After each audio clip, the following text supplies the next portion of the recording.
everyone, how are you today? Well, sounds simple, but I guess that many of you here today are rarely paused to truly ask ourselves these questions. Especially in this materialistic world, we tend to ignore what's happening inside us. People tend to push themselves to achieve more, to look brighter, or to stay productive. We put on perfection mask, but then forgot about our inner feelings. So today, let's find some time to check in with our inner self. Now close your eyes for a second and think, if your emotion today was a color, what would that be? If you have seen the film Inside Out, you know how emotions are colored. For example, joy is yellow, anger is red, fear is purple. And in real life, sometimes we may find ourselves like yellow. We're happy, we're cheerful. While other times, we may find ourselves like a little bit sad or disappointed. And I have long time to consider myself to be the yellow, always have to be cheerful, optimistic. Society long ago in our head an idea that we always have to showcase our bright side or surpass all the negative feelings. But the more we try to push them away, the heavier they become. And under that pressure, I realized that every emotion is valid and deserves to be seen. With that in mind, today I bring you something that I call the art of blending to show you the importance of recognizing our emotions, how to hold them gently, but not be consumed by them.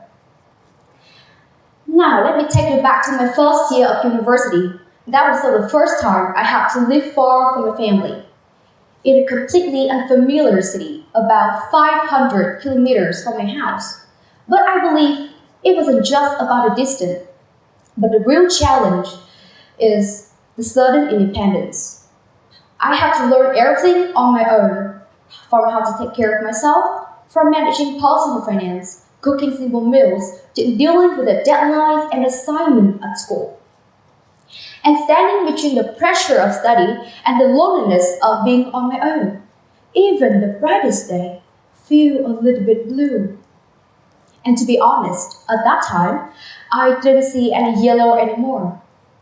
All surrounding me, which is gray, it's like fog, it's heavy, it's shapeless, but then it's endless. It was a very difficult time back then. I didn't call my parents because I didn't want them to worry for me too much. Whenever my mom called, "Hey sweetie, are you still okay there?" I was like, "Yes mom, I'm still okay, don't worry for me." But when the call ended, I was so exhausted and tired. And as a freshman, I also didn't have a lot of friends to share the story with. So in the end, I decided to keep everything inside me and pretend everything was okay on the outside. But there's one night that everything became too much. I just returned from school, but this time I didn't unpack my bag like usual. I just sat on the floor, stared at the bag for like an hour. My phone was full of notifications and messages, but I didn't have energy to open it.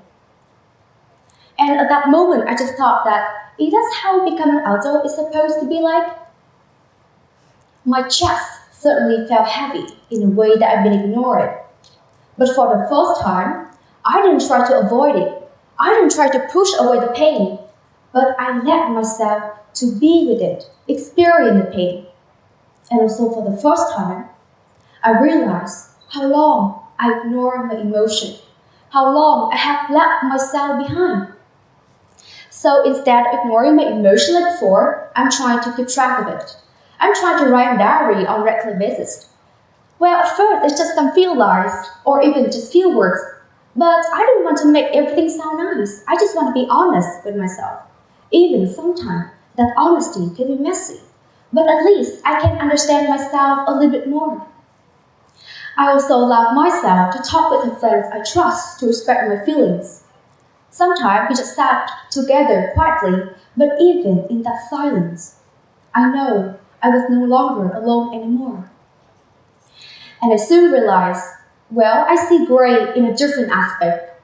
For many people, gray is not a proper color, but for me, it's a mixture of different shades. It's like a note on a piano song. combine together to create a beautiful chord, and how that chord blend together to make a gentle rhythm of our life. And I believe that this was just not my personal story, but many of you here today may encounter this at some point of your life. Anyone here sitting here today, you have to live far from your family? Can you raise your hands? Wow, a lot of faces. Thank you. Well, I can understand that difficulty, especially at the beginning, when we have to get used to the silence, the emptiness of the new room, we're all used to the warmth and the laughter of our house. And that was a time when I came across a powerful image, the prism. So in science, the function of the prism is to split the white light into a rainbow of colors. But actually, the prism doesn't create color itself. It just reflects the existing spectrum that already contained in the light. Likewise, our emotions are not created from life challenge, but challenge reflects our existing emotion. Our happy, our joy, our sorrow, or our fear. It's our question like, what color I am today? You can be red, you can be purple, you can be yellow, whatever you are depends on your perspective. Because color and emotion are not universal, they are subjective. For me, yellow can just not be happiness, but can be anger. Blue can be peaceful. But no matter what color you are today, when you start to name your own emotion, you start to paint your own masterpiece. Because life isn't just about being yellow all the time, but it's about how you embrace all the spectrum and let the prism reveal the beauty of it. Thank you.